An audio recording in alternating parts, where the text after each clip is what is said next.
They called her Range Girl, the invisible one who fixed targets and cleaned brass.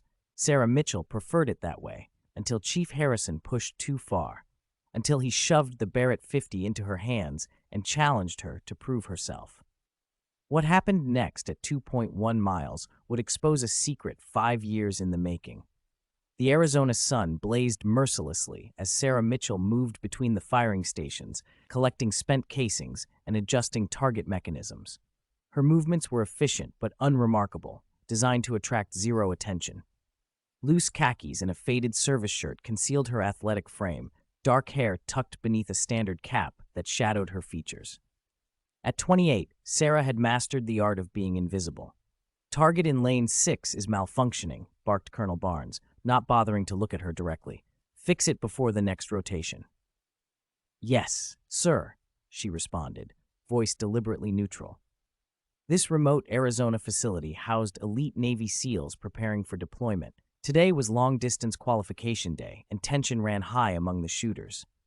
Difficult conditions, high winds, heat mirage, and pressure from commanding officers had turned the atmosphere brittle. As Sarah worked, she couldn't help noticing the environmental factors affecting today's shoot. The wind patterns, the mirage effects, the subtle calculations that came naturally to her mind. These observations formed unbidden muscle memory from a different life. 15 minutes left, gentlemen," Barnes called out. "Harrison, you're up." Chief Petty Officer Harrison strutted to the firing position. Known as the team's best marksman, he carried himself with cocky assurance.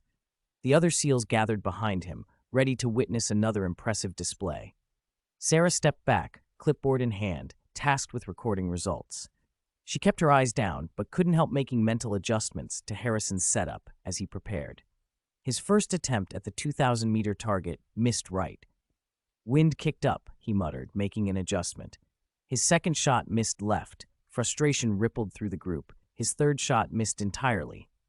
"Damn it!" Harrison slammed his hand against the bench. "Having an off day, Chief?" someone joked nervously. Harrison's eyes narrowed as he caught sight of Sarah writing in her notebook. "Something to say, Range Girl?" he called out, voice sharp with humiliation. The range went quiet. Sarah froze, pen hovering above paper. "No, sir. Just recording results." "Really?" Harrison stood, stalking toward her. "Because it looks like you're critiquing my shooting." "Stand down, Harrison," Colonel Barnes interjected, though without much conviction. Harrison ignored him, stopping directly in front of Sarah. "Since you're taking notes on my technique," he said loud enough for everyone to hear, "why don't you show us how it's done?" Enough. A few SEALs chuckled uncomfortably. "That's not necessary, sir," Sarah said quietly. "I insist." Harrison held out his Barrett 50 caliber rifle, the 3,400-meter target. One shot. "Chief, this is inappropriate." Barnes stepped forward. "What's inappropriate is having civilians judge operators," Harrison cut in. His eyes never left Sarah. "So, Range Girl, put up or shut up." The challenge hung in the desert air. Every eye turned to Sarah, most expecting her to decline and retreat. Instead, after a moment's hesitation, she set down her clipboard and reached for the rifle. Something shifted in her demeanor. Subtle, but unmistakable. Her hands took the weapon with practiced ease, checking the chamber and controls in a smooth, professional sequence that made several operators exchange glances. Master Chief Rodriguez stepped forward, his weathered face creasing as he watched Sarah adjust the scope with quick, precise movements without referencing wind charts or range tables. As Sarah moved to the firing position, the atmosphere changed. What had begun as mockery transformed into uncomfortable curiosity. She assumed a perfect prone position, her breathing immediately falling into the controlled rhythm familiar to any trained sniper. "Anytime now, rookie," Harrison smirked. Sarah didn't respond. Her focus had narrowed completely. As she peered through the scope, old muscle memory took over. Years of pretending, of hiding, of being invisible. All of it fell away. In that moment, she was her father's daughter once more. Complete silence fell over the range. Even the desert wind seemed to hold its breath. At 3,400 meters, well beyond effective range for most snipers, every variable became critical. Earth's rotation, barrel temperature, heat mirage. Her mind processed it all instinctively, the way a concert pianist doesn't think about individual notes. She exhaled slowly, controlled, and squeezed the trigger between heartbeats. The Barrett roared. She didn't flinch. Seconds stretched as the round traveled the immense distance. No one moved. No one spoke. Then, faintly in the distance, the unmistakable ring of a direct hit. "No way," someone whispered. The spotters frantically checked their scopes. "Center mass." One called out, disbelief evident. "Direct bullseye at 3,400 meters." The SEALs erupted in shocked exclamations. Several rushed to verify the hit themselves. Harrison stood frozen, the smirk wiped clean from his face. Sarah rose smoothly from her position. Without ceremony, she handed the Barrett back to Harrison, their eyes meeting briefly. She offered no smile, no explanation, no gloating remark. She simply turned and walked away, resuming her duties as if nothing extraordinary had happened. Behind her, chaos erupted. "Did you see that? Impossible shot. Who is she?" Colonel Barnes watched her with new eyes, reassessing everything he thought he knew about the quiet-range technician. Master Chief Rodriguez moved away from the group, pulling out his phone. His fingers trembled slightly as he dialed a number he hadn't used in years. "Sir," he said quietly when the line connected, "I think we found Ghost's daughter." Later that evening, Sarah returned to her sparse quarters, a simple room with minimal personal effects. Years of living under the radar had taught her to travel light, to leave nothing that could trigger recognition. She sat on her bed, finally allowing her hands to shake. The moment the rifle had settled against her shoulder, muscle memory had taken over. 8 years of training with her father, the man the military had codenamed Ghost for his ability to hit targets no one else could see, had embedded skills she could never truly erase. A soft knock interrupted her thoughts. She opened the door to find Master Chief Rodriguez standing beside a trim man in civilian clothes. "Miss Mitchell," Rodriguez said, his voice gentler than she'd ever heard it. "May we come in?" Sarah hesitated, then stepped aside. "Or should I say?" Rodriguez continued once the door closed. "Lieutenant Mitchell." The calm facade Sarah had maintained all day finally cracked. Her shoulders sagged as the weight of recognition settled upon her. "How long have you known?" she asked. "I suspected when I saw you handle that rifle," Rodriguez replied, "but I wasn't certain until I made a call." The civilian stepped forward. "My name is Agent Sullivan. Your father was my commanding officer. Ghost saved my life in Baghdad." Sarah's eyes widened slightly, the first real emotion she'd shown all day. "Then you know what happened to him?" Sullivan and Rodriguez exchanged glances. "Not exactly," Sullivan admitted, "but we know he didn't betray his country, despite what the official record states."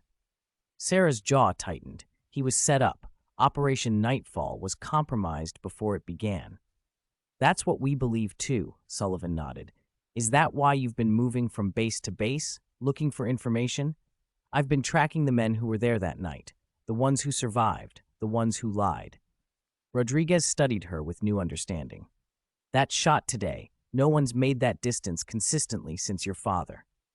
"He was the best," Sarah said simply. "And he taught you everything he knew," Sullivan added. It wasn't a question. Sarah moved to her closet, pulling out a weathered metal box. She unlocked it and removed a folded paper.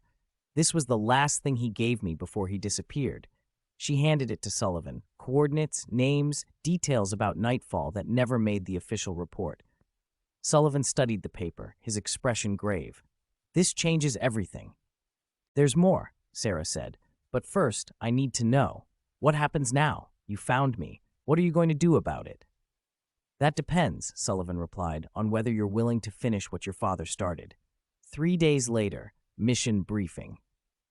The morning sun cast long shadows as Sarah approached the briefing room. This time she walked differently, spine straight, eyes forward, purpose in her stride.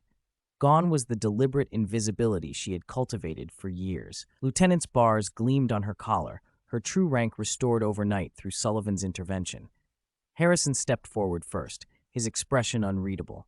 For a moment, tension crackled between them. Then, slowly, he extended his hand. "Lieutenant," he said, offering a respectful nod. Sarah accepted the handshake. "Chief." Colonel Barnes approached next, standing at attention. "Welcome to the team, Mitchell. Officially this time." The briefing area buzzed with maps and satellite images. A high-resolution photograph showed a compound nestled in mountainous terrain. 3 days ago," Sullivan began, We intercepted communications confirming the location of Viktor Petrov, the arms dealer responsible for supplying terrorists who attacked our embassy in Syria last month. Images flashed on screen, surveillance photos, intelligence reports. His compound is heavily fortified, surrounded by mountains. The only approach would trigger sensors. Sullivan pointed to a distant ridgeline.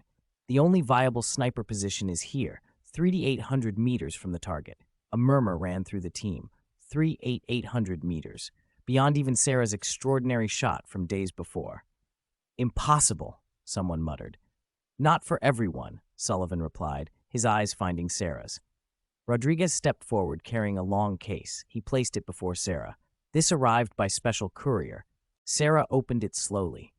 Inside lay a custom Macmillan TAC 338 sniper rifle, her father's weapon of choice. She ran her fingers along familiar contours, throat tightening with emotion. A photograph was tucked in the case's lining. Sarah removed it carefully, a faded image of herself at 16, standing beside her father at their private range in Colorado. On the back, written in his distinctive script, "To Sarah, the best shot I've ever seen." She closed her eyes briefly, composing herself. When she looked up, the entire team was watching. "Petrov isn't just an arms dealer," she said, voice steady. "He was the contact who compromised Operation Nightfall. He's the reason my father was labeled a traitor." "How do you know that?" Barnes asked.